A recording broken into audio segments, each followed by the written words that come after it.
علماء قیامت تک آنے والے انسانوں کو اور نیک لوگ یہ بات بتاتے رہیں گے۔ دیکھو کامیابی کی ڈیفینیشن کیا ہے؟ کامیاب اسے کہتے ہیں جو منزل تک پہنچ جائے، جو منزل تک نہ پہنچ سکے وہ کامیاب نہیں۔ آپ کو جاپان بھیجا گیا پیسہ کمانے کے لیے، یہاں آپ کی منزل ہے پیسہ کمانا۔ آپ اگر پیسہ نہیں کمایا تو آپ کامیاب کہلاؤ گے کہ ناکام کہلاؤ گے؟ ناکام کہلاؤ گے۔ لیکن آپ اپنی ویڈیو بنا بنا کے بھیج رہے ہو کہ میں چپلی کباب کھا رہا ہوں جاپان میں کامیاب ہوں، میں یہاں گرل فرینڈ کو لے کے گھوم رہا ہوں، میں کامیاب ہوں، میں یہاں پی رہا ہوں، میں کیا ہوں؟ کامیاب۔ میں لائف کو انجوائے کر رہا ہوں، میں کیا ہوں؟ کامیاب۔ ابا پوچھیں گے بیٹا جس کام کے لیے تجھے بھیجا تھا، پڑھائی کے لیے بھیجا تھا، پیسہ کمانے کے لیے بھیجا تھا، وہ کما رہا ہے یا میرا ہی دیا ہوا پیسہ اڑا رہا ہے شراب کباب میں؟ آپ کہیں گے ابا کیا باتیں کر رہے ہو، کامیابی اسے کہتے ہیں لائف میں خوشیاں ہوں۔ دیکھو خوشیاں ہیں نا، آپ وہاں چپلی کباب کھا سکتے ہو، کھاؤ گے تو ہضم کر سکتے ہو۔ میں یہاں چپلی کباب کھاتا ہوں اور یہاں ہضم، کیونکہ جاپان میں چپلی کباب کے ہوٹل کھل گئے ہیں۔ میں نے 20 سال پہلے یہ پیشگوئی کی تھی اپنے بیان میں کہ ہمارا ماشاءاللہ کے پی کے اور کوئٹہ سے پشتو اسپیکنگ بہت آ رہے ہیں جاپان، اور ان کی نسل بھی بہت بڑھ رہی ہے، تو جاپان میں چپلی کباب کے ہوٹل کھلیں گے۔ آج کھل گئے، تو میں نے تو وہاں جا کے ولاگ بنانا، مجھے ٹائم ہی نہیں مل رہا کہ دیکھو یہ چپلی کباب میں نے 20 سال پہلے بیان میں پیشگوئی کی تھی، کیونکہ گروتھ ریشو جس قوم کا بڑھتا ہے نا، کلچر اسی کا آتا ہے۔ مسوار کی بھی پیشگوئی کی تھی اور چپلی کباب کی، دونوں چیزیں ہو گئی الحمدللہ۔ خیر، تو اب آپ کیا کر رہے ہو یہاں، جو ہے نا آپ دکھا رہے ہو چپلی کباب کھا رہا ہوں، لائف کو انجوائے کر رہا ہوں۔ بے وقوف لوگ سمجھیں گے آپ کامیاب ہو، جو احمق اور بے وقوف اور ظاہر پرست لوگ ہوں گے نا، جو کسی چیز کی ڈیپتھ میں گہرائی میں گھسنے کا ان کو شوق ہی نہیں ہے، وہ کہیں گے یار کیا انجوائے کر رہا ہے۔ جیسے ٹک ٹاک پہ جب میاں بیوی کو لوگ دیکھتے ہیں نا، لوگ اپنی بیوی کو گھمانے کے لیے لے کے جا رہے ہیں اور تصویریں کھینچ رہے ہیں، تو جو میاں بیوی گھروں میں لڑتے ہیں وہ کہتے ہیں کہ یار دیکھو کتنی پیاری زندگی ہے ان کی، کیسی ہنسی خوشی زندگی۔ او بھائی یہ گھر میں بھی ایسے رہتے ہیں تو پھر ٹھیک ہے، ٹک ٹاک میں کیمرے کے سامنے سارے ہنسی خوشی ہی رہتے ہیں، کون لڑا وہ لڑ تھوڑی رہیں گے کیمرے کے سامنے آ کے۔ اس لیے آج کل ہماری جو بیچاری خواتین بھی بہت سارے بیان سن رہی ہوں گی، ابھی سن رہی ہیں یہاں پردے کے پیچھے، تو یہ ٹک ٹاک میں جو شوہر ہوتا ہے نا، اس کو دیکھ کے اپنے شوہر سے بدگمان نہ ہوا کریں، وہ ٹک ٹاکر شوہر ہے، وہ صرف ادھر اپنی بیوی کو خوش رکھا ہوا ہے، گھر میں اتنی تمیز سے بات نہیں کرے گا وہ۔ اس کو پتا ہے ادھر میں ایک تھینک یو بولوں گا، ہزاروں لائکس آئیں گے، اس کے ہزاروں لاکھوں روپے بیوی کے سامنے مسکرانے کے اگر 1 لاکھ روپے کسی کو مل رہے ہیں تو میں تو سمجھتا ہوں نہیں 32 لگوا لے آدمی، 24 گھنٹے مسکراتا رہے۔ کیا خیال ہے؟ خواتین نہ دکھا رہی ہوتی ہیں اپنے شوہروں کو، دیکھیں یہ کتنا مری میں لے کے گھوم رہا ہے بیوی کو، اور فلاں جگہ لے کے گھوم رہا ہے، اور کتنا خوش، اور ایک ہم ہے ایک آپ ہے، ناک پہ مکھی بٹھا کے رکھتے ہیں۔ اور مرد بھی پریشان ہوتا ہے وہ، کیونکہ ٹک ٹاک پر اکثر خوبصورت لڑکیوں کی ویڈیوز وائرل ہوتی ہے۔ آدمی کہتا ہے یہ دیکھو کیسی کیسی حوریں لے کے گھوم رہے ہیں، اور ابا نے میرے لیے کیا بہو لے کر آئے، اپنے لیے کیا بہو لے کر آئے۔ بھائی حقیقت کی دنیا کچھ اور ہوتی ہے، میڈیا کی دنیا کچھ اور ہوتی ہے۔ فلموں میں ہمیشہ ہیرو آخر میں بچتا ہے کمبخت۔ ادھر آپ اگر ہیرو کی طرح زندگی گزارنے کی کوشش کرو نا، ایک ڈاکو سے پنگا لوگے نا آپ مر جاؤ گے۔ ہیرو پوری فلم میں پتہ نہیں کتنے ڈاکوؤں کو مار کے ملکوں کے ملک فتح کر کے مرتا بھی ہے تو بالکل لاسٹ میں مرتا ہے۔ تو فلموں کی دنیا، میڈیا کی دنیا اور ہے، اور حقیقت کی دنیا اور ہے۔ تو میں یس کر رہا تھا کہ آپ نے یہاں سے ابا کو ویڈیوز بھیجی، ابا کہہ رہے ہیں بیٹا تیری لائف کیسی ہے، تو کامیاب ہو گیا کہ نہیں ہو گیا؟ آپ کہتے ہیں ابا دیکھو چپلی کباب، چائے، شراب، کباب، لائف کو انجوائے کر رہا ہوں۔ ابا کہے گا یہ کامیاب ہوں میں، لوگ بھی سمجھیں گے کیا ہوں میں؟ کامیاب۔ لیکن عقل مند کہے گا بھائی تو باپ کے پیسے پہ اتنا کما رہا ہے، اتنا کھا رہا ہے، تجھے تو تیرا باپ چھوڑے گا نہیں۔ جس کام کے لیے تجھے بھیجا تھا وہ کام بھی تو نے کیا کہ نہیں کیا؟ احمق اور بیوقوف ظاہر اور حال کو دیکھ کے، پریزنٹ کو دیکھ کے متاثر ہوتا ہے، اور جو گہری نظر رکھنے والے لوگ ہیں وہ ہمیشہ فیوچر کو دیکھ کے فیصلہ کرتے ہیں کہ یہ کامیاب ہے یا یہ ناکام ہے۔ سمجھتے ہو کہ نہیں سمجھتے ہو؟ تو میرے بھائی فیوچر کس کا کامیاب ہے؟ پہلی بات، جس بیچارے کو اپنے پیدا ہونے کا مقصد ہی نہ پتا ہو اس کو منزل کبھی بھی پتا نہیں ہو سکتی، اور جس کو منزل نہ پتا ہو کیا وہ منزل تک پہنچنے کی کوشش کرے گا؟ اور جو منزل تک پہنچنے کی کوشش ہی نہیں کرے گا کیا وہ منزل تک پہنچے گا؟ اور جو منزل تک پہنچ ہی نہ سکتا ہو کیا وہ کامیاب ہو سکتا ہے؟ تو ہم شروع سے شروع کرتے ہیں کہ ہماری منزل کیا ہے، ہم کیوں پیدا ہوئے۔ آپ دنیا میں جتنی کامیاب قومیں سمجھی جاتی ہیں نا، جتنی کامیاب قومیں یا کامیاب لوگ سمجھے جاتے ہیں، آپ ان سے پوچھو کہ آپ دنیا میں کیوں آئے، ان کے پاس اس سوال کا جواب بولو نہیں ہوگا. کیوں نہیں ہے؟ آپ کہیں یار ان کے پاس تو ہر سوال کا جواب ہے. ہر سوال کا جواب ہے. دنیا میں جتنے بڑے بڑے فلاسفر ہیں، اسکالرز ہیں، ان کے پاس دنیا کے ہر سوال کا جواب ہے. آپ پیسہ کمانے کا طریقہ پوچھیں، گوگل پہ لکھے آ جائے گا. آئے گا کہ نہیں آئے گا؟ کوئی نہ کوئی ماہر ہوگا جو طریقہ بتا رہا ہوگا. آپ کسی نے بتایا ایک بڑا زبردست پیسہ کمانے کا طریقہ. جو موٹیویشنل اسپیکر ہوتے ہیں نا، ان سے بھی تھوڑا سا ہوشیار رہا کریں. یہ پیسے کمانے کے طریقے بتا بتا کے پیسہ کما رہے ہوتے ہیں. تو وہ ایک نے اکاؤنٹ بنایا اپنا، اور اس نے لوگوں سے کہا کہ میں آپ کو پیسہ کمانے کا طریقہ بتاتا ہوں صرف $2 میں. آپ لوگ $2 بھیج دیں مجھے اس اکاؤنٹ میں، اور میں پھر ایک پورا تحریر ہے میرے پاس، وہ میں آپ کے پاس بھیج دوں گا. $2 لوگوں کے لیے اتنے مشکل نہیں تھے. لوگوں نے کہا ٹرائی کر لیتے ہیں. اس طرح سے کروڑوں روپے اس کے پاس آ رہے. تو اس نے ایک بیان دیا، اس نے کہا یہ ہے پیسہ کمانے کا طریقہ. شارٹ میں کروڑوں روپے ایسے ہی کمائے جا سکتے ہیں. تو سوشل میڈیا کی دنیا پہ نا آج کل یہ بہت ہو رہا ہے. تو دنیا میں ہر چیز بتا رہے ہیں ہمیں، ماہرین بتا رہے ہیں. جاپان کے ماہرین تو اور بہت کچھ بتا دیتے ہیں جو ہم تصور نہیں کر سکتے. کیا کچھ نہیں بنا لیا انہوں نے. بھائی یہ جو سوال ہے نا کہ ہم کیوں بنے، یہ انسان اس کا جواب نہیں دے سکتا. یہ سوال انسانوں سے پوچھا نہیں جائے گا. یہ اس کا جواب وہ دے گا جس نے ہمیں بنایا ہے.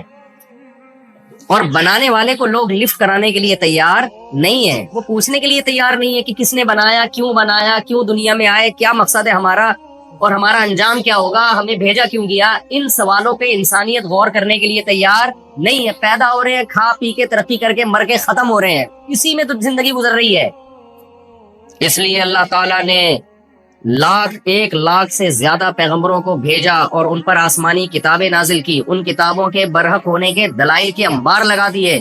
قرآن نازل کیا آخر میں، اور اس کے برحق ہونے کے دلائل کے انبار لگا دیے.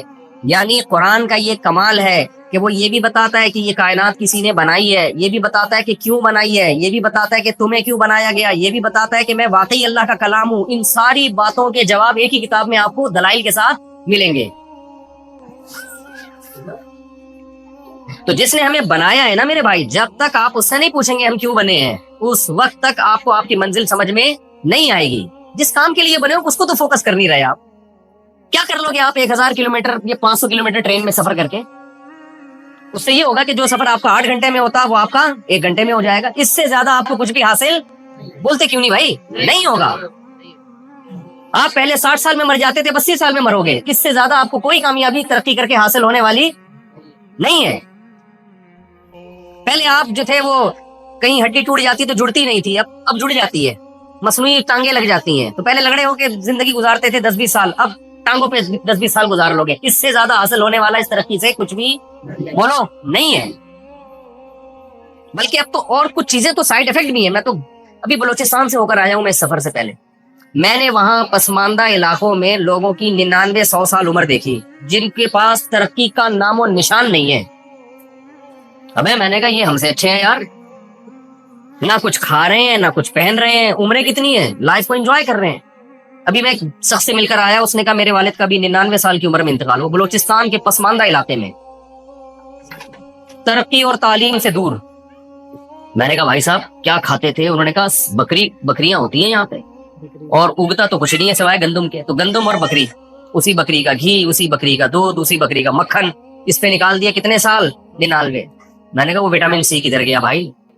ڈاکٹر تو کہتے ہیں روزانہ ہمیں اتنی کوانٹٹی میں کیا چاہیے، وٹامن سی چاہیے، اتنا آئرن چاہیے، اتنا پوٹاشیم چاہیے، اتنا میگنیشیم چاہیے، اتنا فلانا چاہیے، یہ چاہیے، وہ چاہیے، حفاظتی کے چاہیے، پتہ نہیں کیا کیا چاہیے. تو کہاں گیا بھائی وہ؟ کچھ بھی نہیں. اس کو ستو چاہیے، اس کو بکری کا دودھ چاہیے. نکال لیے 99 سال. اس سے وہ بندہ جو 50 سال میں ترقی یافتہ ملک میں مر جاتا ہے، اس سے تو میرا خیال ہے وہ 100 سال والا جو پہاڑوں میں رہ کے کامیاب زندگی گزار لیتا ہے، وہ زیادہ اچھا ہے کہ نہیں ہے؟ تو اتنا زیادہ اس ترقی کو فری کرانے کی ضرورت نہیں ہے. میں یہ نہیں کہہ رہا کہ آپ اور پسماندہ ہو جائیں. اسلام تو ترقی کا آپ سے زیادہ قائل ہے. لیکن میں سمجھ رہا ہوں جو ہمارے دماغوں میں بھوت سوار ہو گیا ہے نا، جس کو ہم نے کامیابی سمجھنا شروع کر دی ہے، اس تصور کو اپنے دماغ سے نکالیں. ترقی کا حکم تو اسلام بھی دیتا ہے، اس پر تو میرے بہت سارے بیانات ہیں.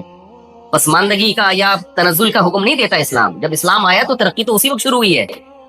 لیکن یہ جو ترقی کو آپ نے ہدف بنا لیا ہے, مقصود بنا لیا ہے, کامیابی سمجھ بیٹھے ہو, یہ بہت بڑا ٹیکنیکل فالٹ ہے. یہ جاپان کے سائنسدان دور نہیں کریں گے, کیونکہ یہ فالٹ تو خود ان کے اپنے اندر موجود ہے. یہ ٹیکنیکل فالٹ اللہ اور قرآن دور کرے گا, پیغمبر دور کرتے ہیں, اور پیغمبر اسی ٹیکنیکل فالٹ کو دور کرنے کے لیے بھیجے جاتے ہیں. اور آج ہم بھی یہی ٹیکنیکل فالٹ نکالنے کے لیے جاپان میں آپ کے پاس آئے ہیں. سمجھ میں آ رہی ہے کہ نہیں آ رہی ہے؟ تو کوئی اتنا بڑا مسئلہ نہیں ہے. یہ مریں گے پھر بھی 100 سال بھی عمریں ہو جائے نا, تو اس کے بعد کیا ہے؟ موت ہے آگے. نوح علیہ السلام 950 سال تبلیغ کر کے بالآخر کہاں چلے گئے؟ قبر میں. تو آپ نے کیا کیا؟ ترقی سے یہ کیا کہ آپ کراچی سے پشاور پہلے پہنچتے تھے 24 گھنٹے میں, اب پہنچ رہے ہو 12 گھنٹے میں. تو جب سب سے پہلا جو میرے اور آپ کے لیے ضروری سوال ہے نا, وہ سوال یہ کہ ہم کیوں بنے ہیں. جب تک اس سوال کا جواب ہم تلاش نہیں کریں گے اور اس کے مطابق اپنی لائف کو نہیں گزاریں گے, اس وقت تک کامیابی کا تصور آپ دماغ سے نکال دیں. وہ سوال یہ ہے. تو میں عرض کر رہا تھا کہ قرآن نے یہ بھی بتایا کہ تم خود نہیں بنے ہو, تمہیں کسی نے بنایا ہے. ہم ڈارون سے پوچھ رہے ہیں کہ ہم کیسے بنے. ڈارون تھوڑی بتائے گا بھائی, یہ وہ بتائے گا جس نے ہمیں بنایا ہے. ڈارون تو پھینکے گا, پھینک رہا ہے وہ. اس نے تھیوری پیش کر دی, یہ آٹومیٹیکلی ایسے ہوا, پھر یوں ہوا, پھر یوں ہوا, پھر بندر بنا, پھر وسیم بھائی بن گئے, غفار بھائی بن گئے. اور اس کو بھی اپنی اس تھیوری پر یقین نہیں ہے. اس نے کبھی نہیں کہا کہ 100% ایسا ہو گیا, میں بھی پاسبل ہے, ممکن ہے ایسا ہوا ہو. اس کو پکڑ کے بیٹھ گئے جو بالکل illogical بات ہے, جس کا نہ سر نہ اس کا پیر. کبھی دنیا میں ایسا اتفاق نہیں ہوا کہ ایوالو ہو کے چیزیں آٹومیٹیکلی اتنی عجیب بن جائے. میں تو کل نماز پڑھتے ہوئے نا بار بار میرے دماغ میں خیال آ رہا تھا, ایک آنکھ کیسے بن گئی بھائی ہماری. جب مجھے خیال آتا ہے تو مجھے لگتا ہے کہ میں بے وقوف ہوں یا دنیا بے وقوف ہو گئی ہے, یہ پڑھے لکھے لوگ بے وقوف ہو. اتنی عجیب آنکھ ہے ہماری. یہ ڈیجیٹل کیمرہ جو ہماری ویڈیو بنا رہا ہے, یہ انسانی آنکھ کی کاپی ہے. کاپی خود بخود بن سکتی ہے؟ کوئی سائنسدان آ کے کہے کہ کھربوں سال میں یہ ڈیجیٹل کیمرہ وجود میں آیا ہے, تو آپ کیا کہو گے؟ بھائی جھوٹ بول رہا ہے. جو ڈیجیٹل کیمرہ انسان نے بنایا وہ آٹومیٹیکلی نہیں بن سکتا. اس کا ایک اسکرو بھی خود بخود ٹائٹ نہیں ہو سکتا. اور بغیر نٹ بولٹ کے پوری آنکھ جس کو دیکھ کے کیمرہ بنایا گیا ہے, جو اوریجنل ہے, وہ آٹومیٹیکلی خود بخود کیسے وجود؟ کھربوں سال میں بھی خدا کی قسم وجود میں نہیں آ سکتی وہ. اس لیے قرآن کہتا ہے ہم خلقوا من غیر شیء ام هم الخالقون. کیا خود سے بنے ہو یا تم نے خود آٹومیٹیکلی بن گئے یا خود اپنے آپ کو بنایا ہے؟ ظاہر ہے نہ آٹومیٹیکلی. روبوٹ جو بے جان ہوتا ہے وہ خود بخود کھربوں سال میں نہیں بن سکتا. جاندار چلتا پھرتا دیکھتا انسان خود بخود نہیں بن سکتا. اس کو کسی ایسی ذات نے بنایا ہے. ایسے سافٹ ویئر پانی میں انسٹال کیے جو ماں کے پیٹ میں جاتے ہیں اور اس میں کان, آنکھ, ناک, دل, دماغ, جگر, گردے بننا شروع ہو جاتے ہیں, اور پھر ماں کے پیٹ سے 9 مہینے میں باہر آتا ہے. باہر آتے ہی ماں جو روٹی کھاتی تھی اس سے بچے کے آنکھ ناک بنتے تھے, اب اسی روٹی سے ماں کا دودھ بننا شروع ہو جاتا ہے. یار مادے میں ایسی مینجمنٹ خدا کی قسم کھربوں سال میں بھی خود بخود نہیں ہو سکتی, ناممکن نہیں ہے. کیا عجیب چیز ہے نا, روٹی سے آنکھ بن رہی ہے, ناک بن رہی ہے, اسی روٹی سے اب کیا بن رہا ہے؟ دودھ بن رہا ہے, اور ایگزیکٹ صحیح ٹائم پہ بن رہا ہے جب بچے کو ضرورت ہے, اور ایسا دودھ بن رہا ہے اس سے بہتر خوراک اس بچے کے لیے کوئی ہو نہیں سکتی. سائنسدان تو بڑے راستے کہیں گے نیچرل ہے, نیچر کا حسن ہے. او بھائی نیچر میں کیسے اتنا حسن پیدا ہو گیا؟ نیچر کی کیا آنکھ ہے جس سے وہ دیکھتی ہے؟ نیچر کی کیا دماغ ہے جس سے وہ سوچتی ہے؟ نیچر کی کیا کان ہے جس سے وہ سنتی ہے؟ نیچر کی کیا زبان ہے جس سے وہ بولتی ہے؟ نیچر تو خود کوئی چیز ہی نہیں ہے. تو قرآن سب سے پہلے آپ کو تنبیہ کرتا ہے تم بنے نہیں ہو, تمہیں کسی نے بولو بنایا ہے. تو مخلوق سے مت پوچھنا کہ کیسے بنے ہو, جو بنانے والا ہے وہ بتاتا ہے. مشین سے نہیں پوچھا جاتا کہ آپ کیسے جڑی ہو, جو جس نے مشین کو بنایا نا وہ بتائے گی کیسے میں نے بنایا ہے اور کیوں بنایا ہے. آپ گھر میں بائک لے کر آ گئے, بائک سے پوچھ رہے تم کیوں بنی ہو, بائک جواب دے گی. آپ بائک جس نے بنائی ہے نا اس کمپنی سے پوچھو گے بھائی اس کا مقصد کیا ہے. ہم لوگ چونکہ وہ کتاب نہیں پڑھتے اس لیے بائک رکشے میں لگا کے چلا رہے ہوتے ہیں. پاکستان میں بائک کے پیچھے کیا ہوتا ہے, اس کا پچھلا پہیہ نکالتے ہیں, پوری چنچی لگا دیتے ہیں, کیونکہ وہ کتاب ہم نے پڑھی, بائک میں لکھا ہوتا ہے کہ یہ 2 بندوں کو بٹھانے کے لیے ہے. اور ہمارے یہاں پورا سسرال بائک پہ عید پہ بیٹھ کے جا رہا ہوتا ہے, کیونکہ ہم نے وہ کتاب پڑھی نہیں ہوتی کس کو بنایا کیوں گیا. ایمبولینس میں لوگ براتیں جا رہی ہوتی ہیں اور بائکوں پہ پورے چنچی لگی ہوئی, 100 20 آدمی بٹھائے ہوئے ہوتے ہیں اس میں, اور عید والے دن بقرعید والے دن ایک میاں بیٹھا ہوا ہے, بیگم بیٹھی ہوئی ہے, 4-6 بچے, جہاں جہاں ہینڈل پہ بھی جگہ ملتی ہے بٹھا کے کہاں جا رہے ہیں, عید منانے. ان کو یہ خوف نہیں ہوتا, اور فاسٹ ٹریک پہ چل رہے ہوتے ہیں روڈ پہ, ان کو یہ خوف نہیں ہوتا کہ فاسٹ ٹریک پہ آپ بیوی اور بچوں کو سب بغیر ہیلمٹ کے بٹھا کے چلا رہے ہو, تو یہ عید کا پروگرام پورا ہونے کے بجائے بڑھ بھی سکتا ہے. یہ پروگرام کیا ہو سکتا ہے, بڑھ جائے گا. ذرا سا سلپ ہوئے نا تو سارا بیڑا غرق ہو جائے گا. تو اس لیے بھائی سب سے پہلی بات اپنے ایمان کو مضبوط کرو. ہم بنے نہیں ہیں, میں بار بار اس ٹاپک کو چھیڑتا ہوں, لوگ تنگ آ گئے ہیں, لیکن بھائی میں کیسے چھوڑ سکتا ہوں یہ ٹاپک. اللہ کو نہیں مانو گے تو آگے, میں اپنی بات تھوڑی کر رہا ہوں, اللہ کی بات کر رہا ہوں. اس کو نہیں مانو گے تو آگے تو کچھ ہو ہی نہیں سکتا پھر. تو اللہ نے بنایا ہے, اور اللہ کہتا ہے یہ کتاب میری کتاب ہے, جس کو ہم کیا کہتے ہیں, قرآن. اس کی بھی دلائل کے انبار لگا دیے تاکہ لوگ اس میں شک نہ کریں. اللہ نے اس کتاب کو نازل کر کے کہا لا ریب فیہ, اس کتاب کے برحق ہونے میں کوئی شک نہیں ہے. اے اللہ تو نے کہہ تو دیا کوئی شک نہیں ہے, لیکن اگر ہم یہ مان لیں کہ یہ تیرا کلام ہے, تو پھر اس کے مقابلے میں جتنی کتابیں ہیں ان کی کوئی ویلیو نہیں رہی. یہ سب سے سپیریئر ہے. باقی کتابوں کی ویلیو ہے, اس کے مقابلے میں نہیں ہے, کیونکہ ومن اصدق من اللہ قیلا, اللہ سے زیادہ کوئی سچ بول نہیں سکتا. یہ تو کامن سینس کی بات ہے نا. دیکھو ہم جھوٹ کیوں بولتے ہیں, کوئی مفاد ہوتے ہیں, اللہ کے کسی سے کوئی مفاد نہیں ہے, وہ سب پہ غالب ہے. ظاہر ہے جس نے کلمہ کن کی طاقت سے کائنات کو اور انسان کو بنا دیا, اسے کیا ضرورت ہے جھوٹ بولنے کی, وہ ہر چیز پر قادر ہے. اس لیے بڑا اہم سوال ہے کہ یہ کتاب اللہ کی ہے بھی کہ نہیں ہے. اگر ہے تو بھائی پھر تو فنش, اس کے آگے اب کوئی دوسری بات ہو نہیں سکتی. تو اللہ نے دلائل کے انبار لگائے کہ یہ کتاب کس کی ہے, میری. پہلی بات 1400 سال پہلے یہ نازل ہوئی ہے, اور پوری دنیا میں آپ سرچ کر کے دیکھو آج تک قرآن کے کسی نسخے میں کوئی ایک زبر زیر پیش کا بھی اختلاف بولو نہیں. یہ ہو نہیں سکتا کسی انسان کی کتاب کے ساتھ, یہ ہو نہیں سکتا, کیونکہ 1400 سال پہلے دعویٰ کیا انا نحن نزلنا الذکر وانا له لحافظون. اے نبی آپ غم نہ کریں.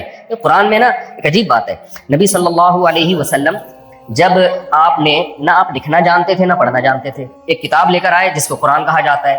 جب یہ نازل ہو رہی ہے تو مشرکین مخالفت کر رہے ہیں, تو اللہ نے کیا کہا ورتل القرآن ترتیلا. ابھی چند آیتیں نازل ہوئی ہیں, 1-2 سورتیں نازل ہوئی ہیں, اور اللہ نے اس کا نام رکھ دیا القرآن. قرآن کا مطلب بے تحاشا پڑھی جانے والی.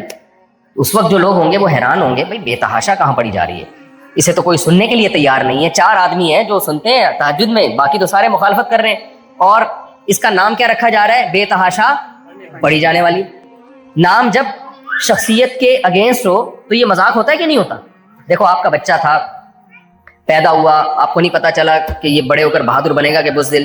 جب بڑا ہوا تو پتا چلا مکھی سے بھی ڈرتا ہے, یہ چوہے سے بھی ڈرتا ہے, اور بیگم سے تو سب مسلمان ڈرتے ہی ہیں, یہ ہر ایک سے ڈرتا ہے, بلی سے ڈرتا ہے, چوہے سے ڈرتا ہے. تو اب کسی نے کہا بھائی شناختی کارڈ میں اس کا نام جو ہے نا, جو آپ نے پہلے نام رکھا تھا وہ اچھا نام نہیں ہے, اس کا نام چینج کر دو. پہلے کوئی بھی غفار ستار کوئی بھی نام تھا, تو کسی کی ضرورت سے آپ کو نام چینج کرنے کی نوبت آئی. آپ نے اس کا نام رکھ دیا بہادر خان. لوگ بولیں گے بس کرو یار, وسیم رکھ دیتے, سلیم رکھ دیتے, سمندر خان رکھ دیتے, چنگیز خان رکھ دیتے, کم از کم بہادر خان اس پہ سوٹ بولو نہیں. جو بچہ چھپکلی سے ڈرتا ہے اس کا نام بہادر خان رکھ رہے ہو, لوگ مذاق اڑائیں گے کہ نہیں اڑائیں گے. اللہ میاں نے قرآن کا نام قرآن اس وقت رکھا جب کوئی پڑھنے کے لیے اور سننے کے لیے تیار نہیں تھا. یہ نام کی سلیکشن انسان کی طرف سے نہیں ہو سکتی, یہ اسی ذات کی طرف سے ہو سکتی ہے جسے معلوم ہے کہ اس کے لیے سب سے زیادہ سوٹیبل نام یہی ہے اس کتاب کے لیے. کیونکہ دنیا میں جتنا اسے پڑھا جائے گا اتنا دنیا میں کسی کتاب کو نہیں پڑھا جائے گا, جتنا اسے سنا جائے گا اتنا کسی کتاب کو نہیں سنا جائے گا, جتنا اسے سمجھ کے پڑھا جائے گا اتنا کسی کتاب کو سمجھ کے بھی نہیں پڑھا جائے گا, جتنا اسے بے سمجھے پڑھا جائے گا اتنا کسی کتاب کو بے سمجھے بھی نہیں پڑھا جائے گا. یہ وہ واحد کتاب ہے جسے کھڑے ہو کے پڑھا جائے گا, کھڑے ہو کر سنا جائے گا. یہ وہ واحد کتاب ہے جسے باوضو ہو کے پڑھا جائے گا, باوضو ہو کے سنا جائے گا. یہ وہ واحد کتاب ہے جسے ایک ایک وقت میں 5 لوگ حرم میں گول دائرے میں کھڑے ہو کر تراویح میں سن رہے ہوں گے. یہ وہ واحد کتاب ہے جسے رمضان میں کروڑوں لوگ, کروڑوں حافظ ایک ہی وقت میں پوری دنیا میں نماز میں کھڑے ہو کر پڑھ رہے ہوں گے. اتنا پروٹوکول جس کتاب کو دیا جائے گا اسی کو قرآن کہا جا سکتا ہے. تو نام اس وقت قرآن رکھا جا رہا ہے جب یہ پروٹوکول کا اس کا 1000واں حصہ بھی نہیں تھا اس کا. یہ اس کی علامت ہے. یہ کتاب انسانوں کی بنائی ہوئی کتاب نہیں ہے, ورنہ اتنا پروٹوکول نہیں مل سکتا تھا بھائی, ناممکن تھا. اور آپ یہ عجیب بات دیکھو کہ جب یہ کتاب نازل ہوئی ہے نا, اچھا قرآن وہ واحد کتاب ہے جس میں مصنف کا نام نہیں ہے. آپ جب بھی کوئی کتاب خریدتے ہو نا, سب سے پہلے آپ دیکھتے ہو بھائی رائٹر کون ہے. یہ واحد کتاب ہے جس پہ رائٹر کا نام بولو نہیں.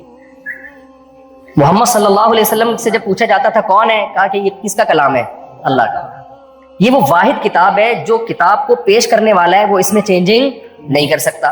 نبی صلی اللہ علیہ وسلم کے پاس مشرکین آئے اور کہنے لگے کہ آپ جو کتاب لے کر آئے ہو, جس کو آہستہ آہستہ لوگوں نے فالو کرنا شروع کر دیا ہے, اب لوگ تو ہمارے ہاتھ سے نکلتے جا رہے ہیں, تو ہم بھی دشمنی نہیں چھوڑیں گے, تو ایسا کرتے ہیں ہم کمپرومائز کا راستہ اختیار کر لیتے ہیں. جو کتاب متنازع ہوتی ہے تو مصنف سے ریکویسٹ کی جاتی ہے کہ بھائی ٹھیک ہے, کچھ مضمون ٹھیک ہے یہ, لیکن ہاتھ تھوڑا سا کیا رکھ لو بھائی, ہلکا رکھ لو. ایسا ہوتا ہے کہ نہیں ہوتا؟ تو مشرکین نے نبی صلی اللہ علیہ وسلم سے کہا کہ بھئی آپ ایسا کریں, اس میں جو ہمارے بتوں کے بارے میں یہ جو کہا جا رہا ہے نا, یہ جو ہم پتھر کے بت بنا کے ان کے سامنے جھکتے ہیں, تو قرآن یہ کہہ رہا ہے الہم ارجل یمشون بہا, کیا ان پتھروں کے بنائے ہوئے بتوں کے پاؤں ہیں جس سے یہ چل سکتے ہیں؟ الہم ایدی یبطشون بہا, یہ قرآن کی آیتیں پڑھ رہا ہوں میں, کیا ان کے ہاتھ ہیں جن سے یہ پکڑ سکتے ہیں؟ ام لہم اعین یبصرون بہا, کیا ان کی آنکھیں ہیں جس سے یہ دیکھ سکتے ہیں؟ ام لہم آذان یسمعون بہا, کیا ان کے کان ہیں جن سے یہ سن سکتے ہیں؟ اب ظاہر ہے نہ ان کی ٹانگیں ہیں جن سے یہ چل سکتے ہیں. کسی مندر میں جس بھگوان کو لا کے رکھ دیا گیا, قیامت تک وہ وہیں بیٹھا رہے گا اپنی جگہ سے, کچھ بھی ہو جائے وہ ہلنے کا نام نہیں لے گا, وہ دیکھ نہیں سکتا, وہ سن نہیں سکتا. مشرکین نے کہا اس قسم کی جو آیتیں ہیں وہ ہمیں ٹینشن دیتی ہیں, یہ والی آیتیں آپ کیا کر لیں, نکال لیں. ٹھیک ہے اللہ کی توحید بیان کریں, لیکن بتوں کا تذکرہ آپ کیا کر دیں, نکال دیں. تو نبی صلی اللہ علیہ وسلم نے یہ نہیں فرمایا ٹھیک ہے میں اس پہ ابو بکر عمر سے مشورہ کرتا ہوں, ہم غور کرتے ہیں, اگر کوئی کمپرومائز کا راستہ نکلتا ہے تو کیا ہوگا, ٹھیک ہے اس پہ ڈسکشن ہو سکتی ہے. بات چیت اور مذاکرات کے ذریعے مسائل ہمیشہ سے کیا ہوتے ہیں, سوائے میاں بیوی کبھی حل نہیں ہوتے ہیں, بڑھتے ہیں. میاں بیوی کے مسائل مذاکرات سے ہمیشہ کیا ہوتے ہیں, خراب ہی ہوتے ہیں, یاد رکھو. اس لیے میاں بیوی میں جب پھڈا ہو نا تو بس ٹائم گزارو, خود ہی سیٹ ہو جائے گا, وہ ٹھیک کرنے کی کوشش نہیں کرنی. یہ تجربے کی بات بتا رہا ہوں, ہاں تجربے کی بات بتا رہا ہوں. جب آپ کی بیوی بولے نا کہ میری ماں بیٹھے گی یہ مسئلہ حل کرنے کے لیے, تو آپ بولو پھر میری بھی ماں بیٹھے گی یہ مسئلہ حل کرنے کے لیے. نیت یہ نہیں ہو کہ میں اپنی ماں کو واقعی بٹھاؤں گا, بولا ڈیلے کرو پھڈا. ایسا نہ اس کی ماں کے پاس بیٹھ جاؤ, مسئلہ اس سے پروگرام بڑھ جائے گا, اس سے کون بیٹھ کے حل کرے گا. نیت یہ کرو کہ کون بٹھائے گا, دونوں کی مائیں بیٹھ گئی پھر تو کبھی بھی حل نہیں ہوگا, بس بات ڈیلے کرنے کے لیے. پھر وہ کہ اچھا ٹھیک ہے اپنی ماں کو بٹھاؤ, بولے نہیں تم اپنے باپ کو بٹھاؤ, میں اپنے باپ کو. اس طرح 3 دن گزارو, سیٹ ہو جائے گا معاملہ, خود ہی سیٹ ہو جائے گا. یہ رشتہ ایسا ہے نا کہ یہ جرگوں سے حل, جرگوں تو جب ہو جب خدا نخواستہ طلاق تک نوبت آ رہی ہو, پھر جرگا شرگا بٹھاؤ. اس سے پہلے اسی طرح ٹائم پاس کرو. یہ دنیا کیا ہے بھائی, مسافر خانہ ہے, اسی طرح گزرے گی, اور بچے بھی ہو جائیں گے اسی میں. ہمارے ایک دوست تھے, ان کی اتنا بیوی سے پڈا رہتا, تو ایک دن میں نے کہا کہ یار ہر وقت لڑتے ہی رہتے ہو, تو کیا مسئلہ؟ کہتے کیا کریں, ابھی چوتھا بچہ ہونے والا ہے جو ہے نا, ابھی مجھے فکر ہو رہی ہے. تو میں نے کہا دیکھو لڑائی بھی ہو رہی ہے اور ماشاءاللہ بچے بھی صحیح ہے, اس کا مطلب تعلقات اتنے خراب نہیں ہیں. تو نبی صلی اللہ علیہ وسلم سے انہوں نے کہا, مشرکین نے کہا کہ بھائی کمپرومائز کر لیں. تو ایسا نہیں ہے کہ آپ صلی اللہ علیہ وسلم نے صحابہ سے مشورہ لیا ہو, کبھی دیکھ لیتے ہیں, ذرا بات کر لیتے ہیں, بات چیت سے اگر مسئلہ حل ہوتا ہے. سورہ یونس کی آیتیں نازل ہو گئی, قل ما یکون لی ان ابدلہ من تلقاء نفسی, اے نبی ان سے کہہ دیجئے کہ میرے بس میں نہیں ہے کہ میں اپنی طرف سے اس کو تبدیل کر دوں, بلکہ میں تو اس میں تمہیں ایک اور بات ایڈ کر کے بتاتا ہوں. تم بات کر رہے ہو کہ اس میں تبدیلی کر دو, تبدیلی کا تو سوال ہی پیدا نہیں ہوتا, یہ میرے بس میں نہیں ہے. بلکہ قل ما یکون لی ان ابدلہ من تلقاء نفسی ان اتبع الا ما, کیا ہے اگلی آیت مولوی صاحب, نہ قل ما یکون لی ان ابدلہ من تلقاء نفسی, میں اس کو اپنی طرف سے چینج نہیں کر سکتا. اور اسی سے ملتی جلتی آیت یا تو یہی ہے, یہ اسی سے ملتی جلتا مضمون ہے, انی اخاف ان عصیت ربی عذاب یوم عظیم, مجھے ڈر ہے کہ اگر میں نے خود ان آیات کو فالو نہ کیا تو جس عذاب سے میں تمہیں ڈرا رہا ہوں, مجھے ڈر ہے کہ وہ عذاب میرے اوپر نہ آ جائے.